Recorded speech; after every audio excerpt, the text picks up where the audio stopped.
Hello everyone, Elias Sanchez, L.M.T here. And I'm making this video in an effort to encourage communication between our patients or clients and ourselves. What I've found is they have a hard time expressing what they want when it comes to deep tissue. And I compare it to going to a restaurant and telling someone, okay, I want potatoes, I want meat, and I want a vegetable or pasta, whatever. So there's so many combinations that could potentially be brought back to you from that. You know, you could get macaroni and cheese, a hamburger, French fries. You could get a steak with a baked potato and, you know, spaghetti. And the meat could be cooked so many different ways. And if the person does not have the ability to communicate to you what it is that they want in regards to deep tissue, it's kind of difficult for them to get what they want. So I'm making this video called Deep Tissue Demystified in an effort to kind of clarify for ourselves, which we do know some of these things, but really for the client as well, or the patient as well, so they can communicate to you what it is that they want, because that's part of the barrier that I've noticed when people come to me. So we know very basic deep tissue, right? Very basic deep tissue is defined or explained as applied using long, sustained, gliding strokes. So it's almost kind of like an effleurage, right? Not really an effleurage because of the depth of pressure, but so you'll understand it's just long, gliding, deeper strokes. So some of the tools of the trade that we use, right, are fingertips, finger pads, the palm of our hands, you know, the whole hand, the heel of the hand, soft fist, knuckles, forearms, and elbows. So what I've noticed is people come to me and tell me, I don't want any of this, or I don't like this. It's kind of difficult for them to explain that I really prefer for you not to use fingertips. Maybe finger pads are more tolerable. I know that for a fact because I've used both. And as soon as think about when you poke someone, what's the first thing that the tissue does? It tenses up, right? It's the same thing whenever we go into with, you know, deep tissue and our extremely deep pressure that we use sometimes, and you're using the very fingertip. It's the most pointy thing. Or, you know, some of us have like elbows that I think they go home and sharpen and like drop it into someone. It's very uncomfortable and it's difficult for people. So some of the modalities that we use, again, you know, that thing, of course, is specific friction, either cross-fiber friction, multi-directional friction, whatever you want to use and whatever you want to call it. That's something that we use. But if our patients or clients understand that that is a technique, then they can say, okay, I absolutely hate friction, or I absolutely love specific friction. Muscle stripping.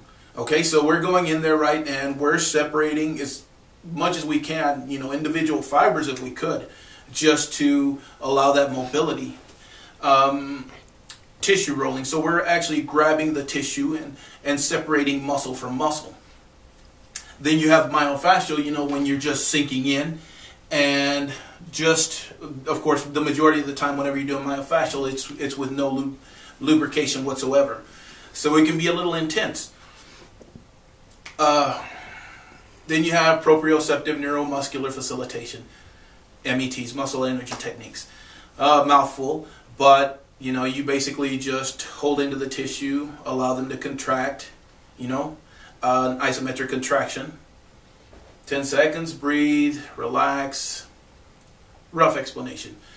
Then you have trigger point therapy, still in the proprioceptive category, but that's a little different in that the majority of the time it's ischemic pressure. You know, so you press in, you wait for the trigger point to release, and sink in again and sink in again. Really rough on the thumbs or the fingers if you're using fingers. Not so rough on the elbows, of course, because our elbows are really tolerant, but can be a bit intense for the person receiving it. And then you just have ischemic pressure, where you're just holding into the tissue, or if you know you're doing it with a forearm, you're just sitting there resting waiting for that tissue to release. You also have compression, similar to ischemic compression. Something else that I've had, well, it really depends on the client or the patient, but clinical progression. So some people want to jump on your table, don't even really want to allow you to get through your spiel, and I can kind of understand, because you want to get your time. I understand that. But you're not going to get what you want if you don't express what that is. So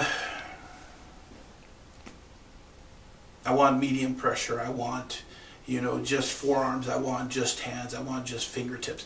Whatever it is, you really should take the time to let your therapist know, because there's so many tools and variations of combinations of those tools that it's really difficult for them to guess what it is that you want.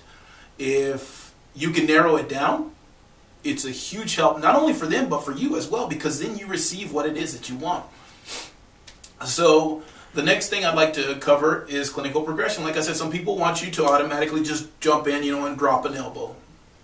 But really what's supposed to be done is initial contact, right? So we're doing compressions just to feel the body, or even rocking, just to see how the body is moving and where they're holding tension. So your therapist isn't doing this just because, they're not compressing you just to compress you. They're actually assessing your tissue. They're also, whenever they're rocking you, if that's how they choose to start, they're rocking you to see how your tissue moves, see how your body moves, see where it is that you're holding tension. So that would be the initial contact. General warming would be when they already start with the effleurage. So, the longer gliding strokes, not quite as effective as other things when it comes to seeing where you're holding tension, because it's just not deep enough. But you can still you can still feel and assess the body and where it's holding tension. So that's general warming in Swedish. Specific warming would be more like the myofascial. So you can do myofascial after you do Swedish. I know we always think, oh, okay, well, I've already applied the oil or the cream or whatever. But some creams and lotions absorb into the body so well that even after you've used it, the skin becomes tacky again, or you can engage the tissue. So you can actually do myofascial after you've done Swedish. Specific treatment. Okay, now we're going into deep tissue. And we talked about that, right? We're talking about proprioceptive neuromuscular facilitation, the METs, or trigger point therapy, or just the very basic specific, okay, I'm just sinking in here and allowing the tissue to move at whatever rate the tissue is moving. But that would now be the specific deep tissue. Then you have the muscular lengthening, which is stretching, right? So once we've gotten the tissue to relax, what you really want to do is stretch it.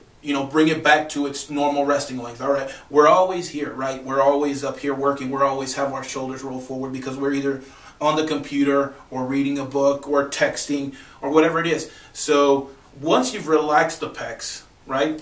Let's for example, just because it's the easiest thing, we've relaxed them, so the tissue's nice and relaxed, but it's still kind of in a bit of that shortened position. So you want to stretch it out and bring it back, to its normal resting length, to where your back isn't killing you, because that's what it is. The muscles in the back are like holding on for dear life, trying to hold you because you're stretching them like crazy. So that really helps. And then your therapist will transition to other associated structures that could be causing part of the problem. So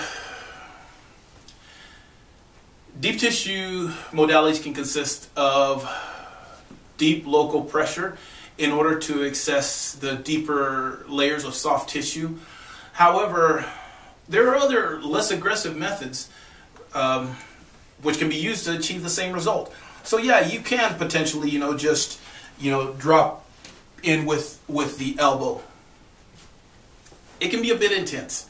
I've seen, other therapists, I've witnessed whenever they sit there and really work the tissue and fingertips, that person either with the elbow or the fingertips is going to be pretty sore. The next day for sure, I've had people come to me and say, you know, for days after, for 3 days, for a week later, I was sore. That's what's going on. You really don't need to use, you know, on occasion, there may be a need and a use for the elbow and for the fingertips. I'm not saying never.